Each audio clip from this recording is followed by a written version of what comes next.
নমস্কার বন্ধুরা, আমাদের চ্যানেলে আপনাদের সকলকে জানাই স্বাগত। বন্ধুরা, আশা করি আপনারা সকলেই খুব ভালো আছেন। বন্ধুরা, পরের মাস থেকে অনেকেই পাবেন না রেশন। কারা পাবেন না, কেনই বা পাবেন না, এর জন্য কি করতে হবে চলুন জেনে নিন বিস্তারিত। তাই ভিডিওটি কোনো রকম স্কিপ না করে অবশ্যই শেষ পর্যন্ত সঙ্গে থাকুন। বন্ধুরা, দেশের দরিদ্র শ্রেণীকে বিনামূল্যে রেশনের সুবিধা প্রদান করা হচ্ছে। কেন্দ্রীয় সরকার কোভিডের সময় থেকে ঘোষণা করেছিলেন এবং আগামী 5 বছর পর্যন্ত এটি থাকবে। একই সময় আপনারা যদি সরকারি দোকান থেকে কোনো রেশন নেন তাহলে আপনাদের জন্য একটি গুরুত্বপূর্ণ খবর রেশন কার্ড নিয়ে। বন্ধুরা, রেশন কার্ড আপডেট করাতে হবে, অর্থাৎ KYC করাতে হবে। কি করতে হবে এর জন্য খাদ্য সরবরাহ বিভাগ থেকে নির্দেশ জারি করা হয়েছে। বন্ধুরা, কীভাবে কোথায় KYC করাবেন? আপনারা যদি সরকারি সুবিধা নেন তাহলে অবশ্যই আপনাকে রেশন দোকান যেতে হবে এবং KYC করতে রেশন ডিলারদের সঙ্গে দেখা করতে হবে।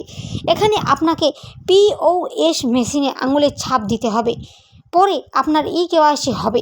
মনে রাখবেন, যে সমস্ত পরিবারের সদস্যের নাম রেশন কার্ডে রয়েছে তারাই KYC করা বাধ্যতামূলক। আসলে অনেক রেশন কার্ডে এমন লোকের নাম রয়েছে যা বিবাহিত বা যাদের নাম বদলে চলে গিয়েছে, তা সত্ত্বেও প্রতি মাসে সদস্যদের নামে রেশন বিতরণ করা হচ্ছে। সেক্ষেত্রে নিয়ম অনুযায়ী রেশন কার্ড থাকে সেই সদস্যদের নাম দিতে বাধ্য হবে গ্রাহক। অনেক জায়গায় মৃত বা বহিরাগতদেরও রেশন কার্ড ব্যবহার করেন অনেকেই। রেশন কার্ডধারীদের এই জন্য KYC করাটা খুবই গুরুত্বপূর্ণ। এর জন্য আপনাদের অবশ্যই মনে রাখতে হবে।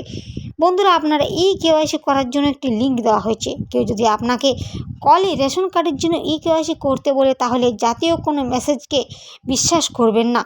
শুধুমাত্র KYC আপনার রেশন ডিলারদের সঙ্গে যোগাযোগ করুন। KYC করার জন্য শেষ তারিখ হলো বন্ধুরা এই 30শে জুন 2024। সমস্ত রেশন ডিলারদের এই তারিখের মধ্যে KYC করার টার্গেট দেওয়া হয়েছে। আপনারা যদি এখনও পর্যন্ত KYC না করান তাহলে অবশ্যই তাড়াতাড়ি করে নিন, না হলে পাবেন না পরের মাস থেকে কোনো রকম রেশন।